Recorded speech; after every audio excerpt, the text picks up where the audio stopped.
Greetings, Earthlings, and welcome back to my channel.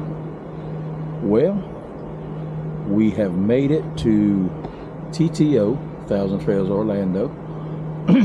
What a beautiful campground. Tons of really wonderful sights. A pool area that is immaculate. 2 pools in the same fence. Nice decently stocked camp store, recreation area, got a place in there with a bar type desk so you can have your Wi-Fi and work on your computer if you're so inclined. But I must say that like so many of my videos, this trip was not without peril.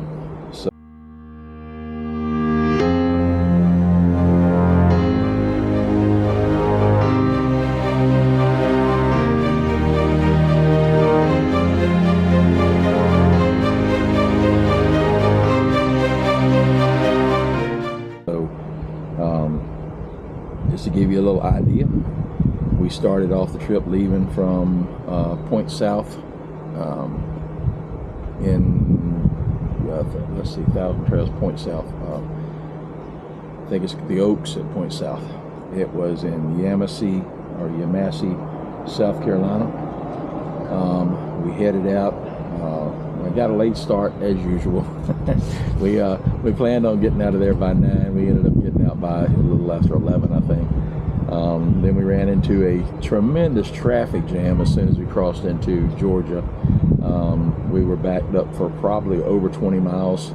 We were there 2.5 hours in that traffic jam. So needless to say, my newfound philosophy of not getting to the campground after dark, basically a rule that I have set for myself. I said, well, we're just not going to do that anymore. If we get to the campground after dark, we're just going to find a parking lot somewhere, stay the night in the parking lot, and get up the next morning and go to the campground. But for this campground, I rationalized doing that because we had an escort. Now, we did not get here until probably, the plan was to get here around 2 o'clock, and wouldn't have to worry about the big crowd at the gate, and we should be able to come on in, and still should be plenty of sites left. In reality, we got here about 8:30, so p.m., well after dark. And the reason for that was in Jacksonville, Florida, we were traveling on 95 South in a 45-mile-an-hour zone, which beats the hell out of me why you would have that on a interstate, but they did.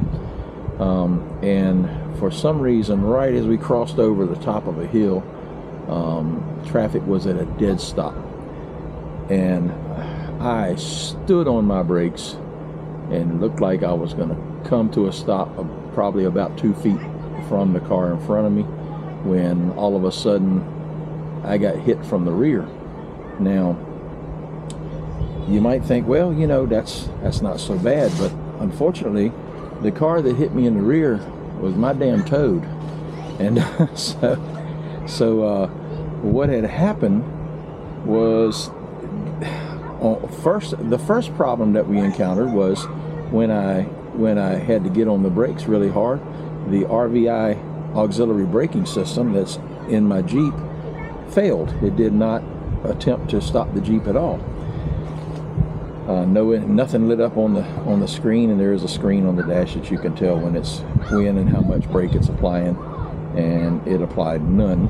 And so that left the towed vehicle traveling at its normal 45-mile-an-hour rate of speed, and the RV trying to come to a very abrupt stop, at which point the second problem occurred, and that is our Blue Ox tow dolly that we have been very pleased with. In fact, so pleased that I've had it through 3 motorhomes now, and I guess that's probably a bad thing, because it gave up the ghost.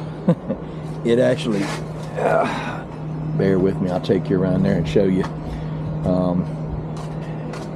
The Blue Ox actually ended up, the little plungers that are on the side of it, You can see on the top here, that is not supposed to be there. That's supposed to be inside of this cylinder. But as it turns out, I think I can probably pull that. I don't know if I can pull that out or not. But at any rate, you can see this thing is supposed to be flush there. There's another part on the inside of the RV that was covering that, and this set in that other part.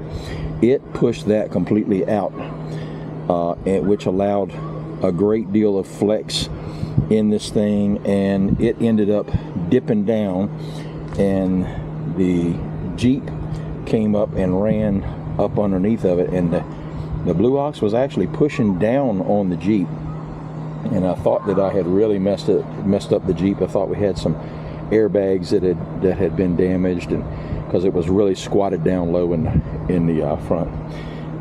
But one of the gentlemen that was responded to the scene out there, I think he was probably one of the people that was directing traffic to try to keep us safe, told me, he said, hey, it looks like that thing is just being pushed down by the weight of the RV. He said, you may be able to pull the RV forward or back the Jeep up a little bit, and it may pop back up in the right place. And I told him, I said, I didn't think so, but it's worth a shot. And when I did that, she popped right back up into place. The only problem was there's some damage to the tow bar facility. I mean, the apparatus that goes on the Jeep. So that's got one of the side that hooked to this part that screwed up is now tilted downward. Got a pretty significant amount of damage to the grill, and coolant leaking from somewhere inside of it. So it did start back up, and the fella drove it back up on the tow truck. So that's a good sign. So maybe it won't be too bad. Maybe it won't take too long to fix. I hope it won't take too long to fix, because we're only here for 2 weeks, and then we're going up to the Pensacola area, which I guess is just as convenient to Jacksonville, where my vehicle is at, as it is to Orlando. So apparently Jacksonville is kind of like in the middle of both. So either way, it's going to be a 2.5 hour drive to get back to where my vehicle's at. So at any rate, back to the park. I really, let me see if I can get my old butt sit down in this chair without flipping into the ground. All right. I really, man, I can't say enough about this park. This is amazing. It is close to so many things. My wife and I actually set out walking because we have no tow vehicle. And unfortunately, the e-bikes was on the back of the tow vehicle, so they're at the tow facility too. So we didn't have any option at all.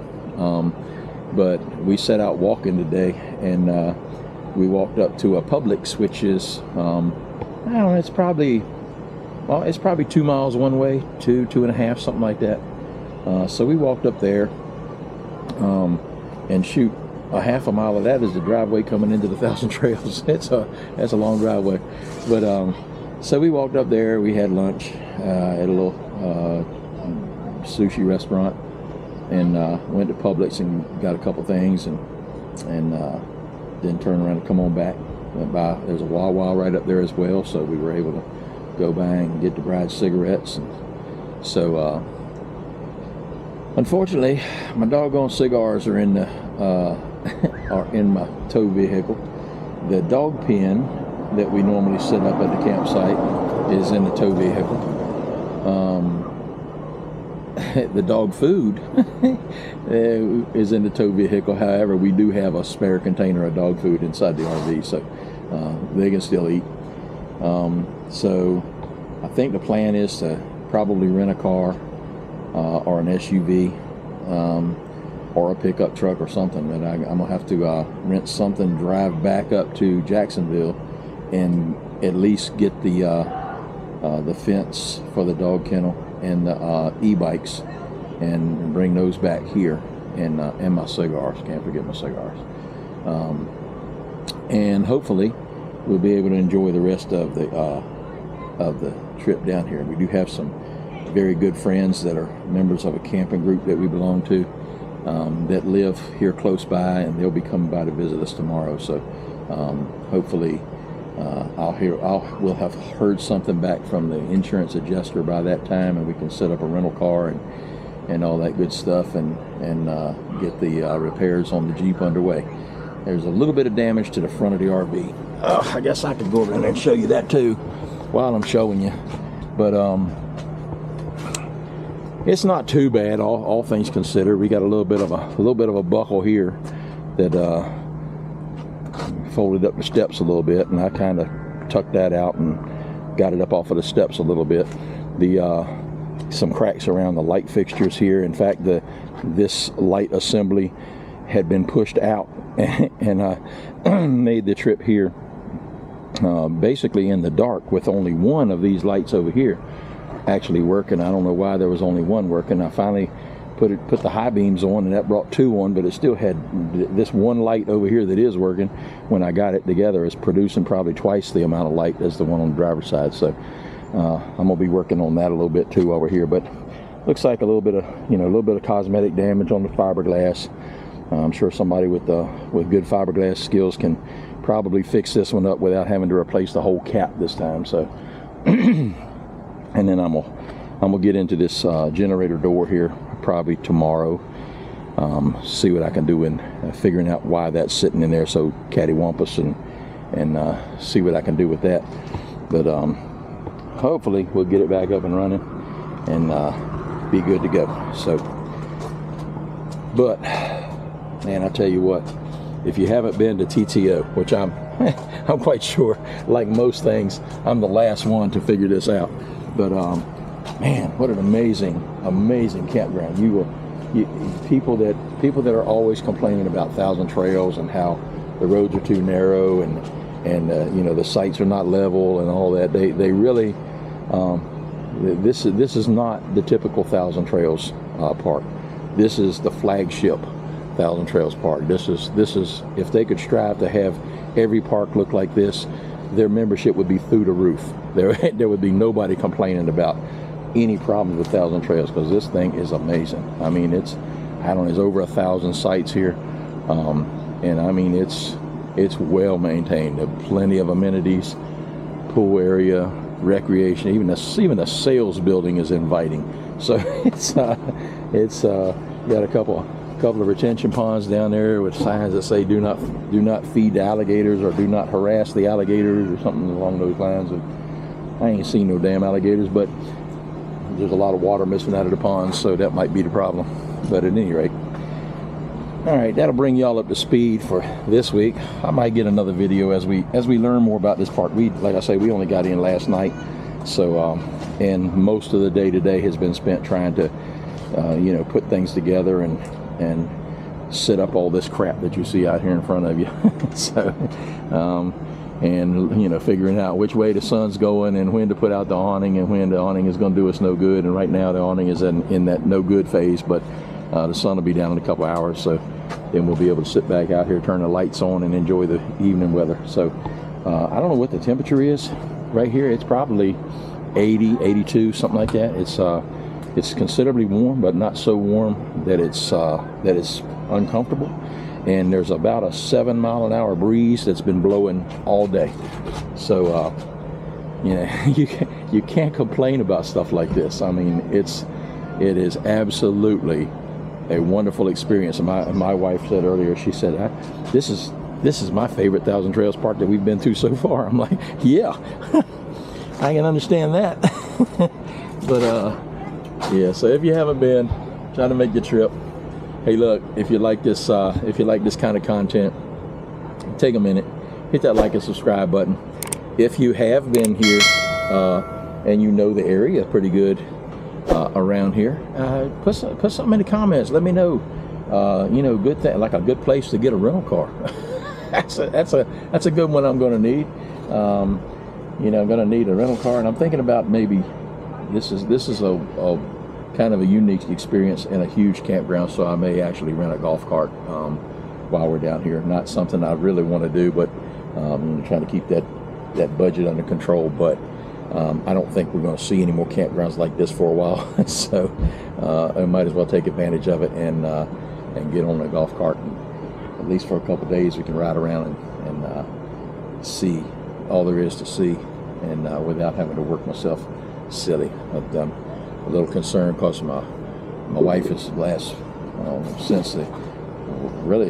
shortly after that. So I guess we were still at the scene of the accident in Jacksonville. She started experiencing some chest pains. So I've been kind of trying to nurse her and watch over her and got her some aspirins and stuff like that to take, and just to make sure. But she felt like going on the walk today, although we stopped several times for her to catch her breath and whatever. But we just took a nice leisurely walk. So hopefully everything's going to work out there. God will provide and get her back into her healthy, cantankerous self, and everything will be lovely.